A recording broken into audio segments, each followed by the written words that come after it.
¿Cómo están? Buenos días. Buenos días. Si nos puede confirmar, ya hay fecha para el periodo. Ayer nos decía el diputado Monreal que es del 23 al 30 de junio. Sí. Si ya están acordados algunos temas y, bueno, cuáles son las iniciativas que van a tener. Muy bien. A ver, como siempre, les agradezco, pero como decían los fundadores de mi partido, que no haya ilusos para que no haya desilusionados. Es decir, hay una fecha tentativa para el periodo extraordinario, sí la hay, como ya han existido otras dos que no se cumplieron. Entonces, vamos construyendo en el camino y hasta que no sea convocado el periodo extraordinario, no puedo darlo por un hecho. Sin embargo, hay pláticas consistentes en que el periodo extraordinario pueda llevarse a cabo a partir del día 23 de este mes. Falta que se integre la propuesta de los temas y falta que se analice, se discute y se apruebe en la comisión permanente. Miren, en cuanto a los temas que se van a incluir, me gustaría decirles con certeza cuáles son, pero ustedes saben que cada semana le agregan o le quitan un nuevo tema a lo que sucede en el Congreso de la Unión. Lo cierto es que pareciera que los diputados están más preocupados por seguir el ritmo que toca el Poder Ejecutivo que por analizar las propuestas. Y esto lo digo porque apenas el día de ayer conocimos una iniciativa sobre la Guardia Nacional que implica más de 5 leyes, que tiene más de 1000 páginas y que ya se dice que se va a dictaminar en 10 días. Bueno, pues es que esto me parece una locura si no se analiza a fondo, a profundidad, y que los legisladores únicamente vuelvan a jugar otra vez con las prisas del Poder Ejecutivo. Ahora, existen otros temas que ya han sido materia de discusión en ambas cámaras, pero que todavía no concluyen esas modificaciones necesarias. Me refiero, por ejemplo, a la Ley Nacional de Seguridad, a la de Inteligencia, que todavía tienen el velo autoritario sobre padrones de telefonía o sobre el uso indiscriminado de datos biométricos. Está, por ejemplo, la ley en materia de desaparición forzada, en la que el PAN también ya puso una propuesta sobre la mesa para que se incluya a las madres buscadoras, para que sean coadyuvantes en el proceso, incluso para que se les destine presupuesto de apoyo a la labor que realizan y que el Estado mexicano ha abandonado. Esto por un lado. Está por otro el dictamen que está pendiente en el Senado en materia de telecomunicaciones, mejor conocida por todos nosotros como la ley censura, en donde han ofrecido retirar el artículo 109, por ejemplo, que apaga las redes sociales si se le antoja al director de la agencia, pero que en los hechos se mantiene todavía en el dictamen, y la concentración excesiva de facultades que se da en torno a una sola persona.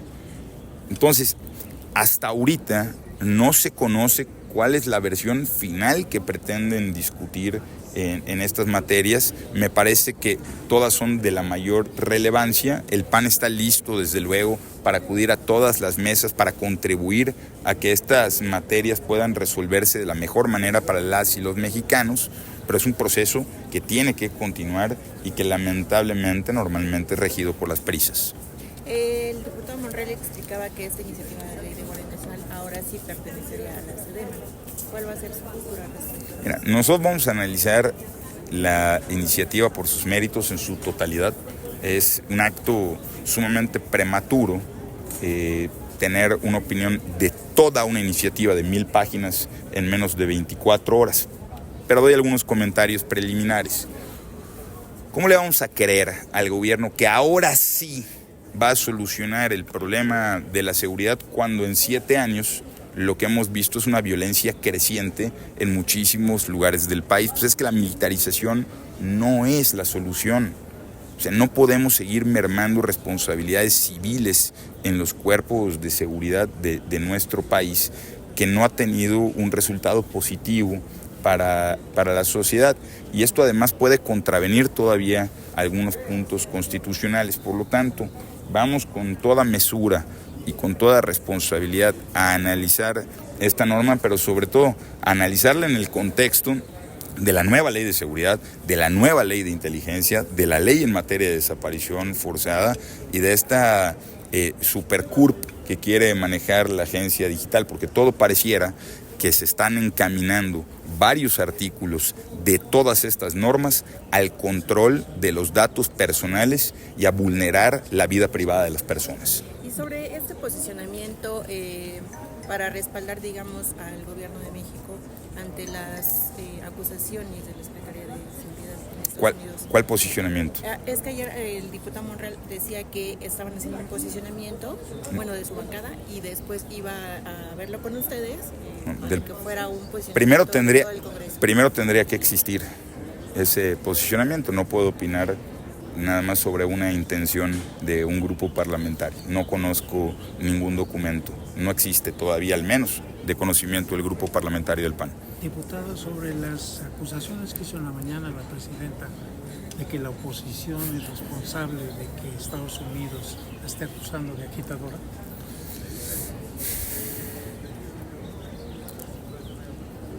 Es que te diría que no tengo ningún comentario al respecto, pero vamos, pareciera que el gobierno mexicano está más preocupado por defenderse en lo individual, en lo personal, que por generar condiciones mejores en la negociación de los asuntos migratorios del país.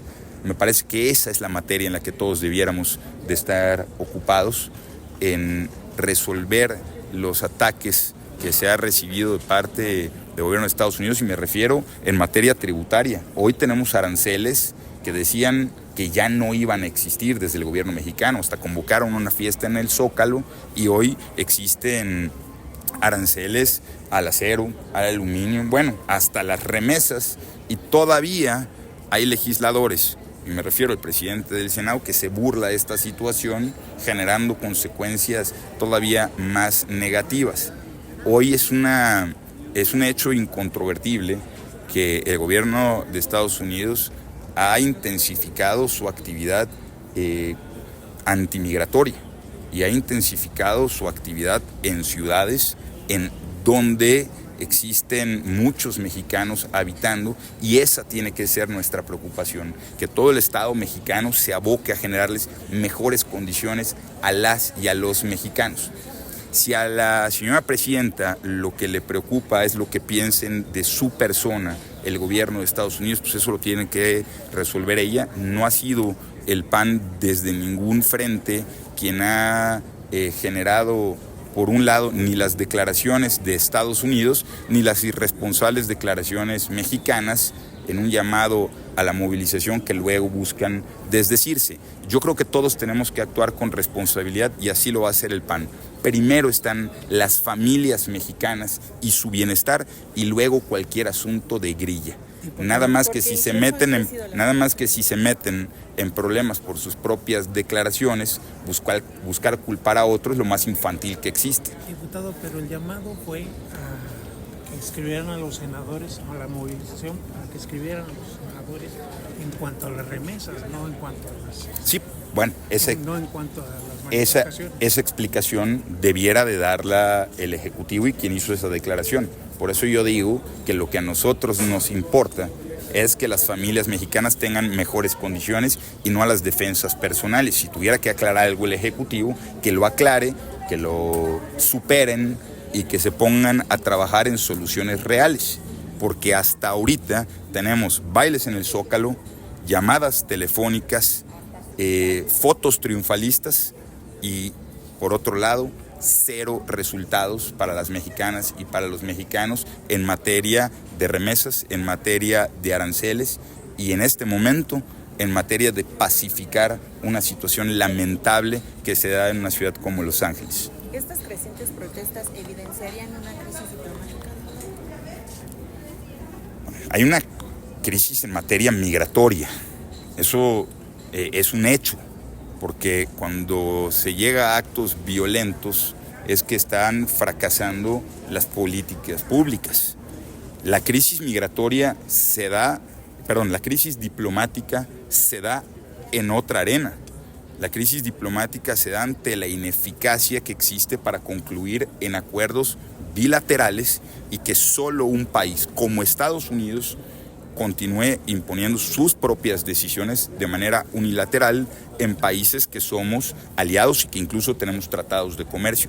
Es que cuando existen aranceles que no son justos, es que cuando existen impuestos, por ejemplo, a las remesas que no son justos, pues desde luego que esto puede ir derivando en una crisis. Nosotros siempre vamos a abogar porque se supere esta crisis con diálogo, porque exista un trabajo real, profesional entre ambas naciones, pero particularmente de las autoridades mexicanas, del canciller, que ha dejado muchísimo que desear, y nosotros lo dijimos hace mucho tiempo, que la turbulencia que se estaba viviendo era solo el inicio de una relación que iba a ser compleja, y que celebrar antes de tiempo era como llamar a salir en medio del ojo de un huracán. Es decir, que cuando está una calma temporal le quieras vender a la población que ya se superó. Pues es que cuánto hicieron por hacernos creer que habíamos triunfado en una negociación que hoy tiene consecuencias negativas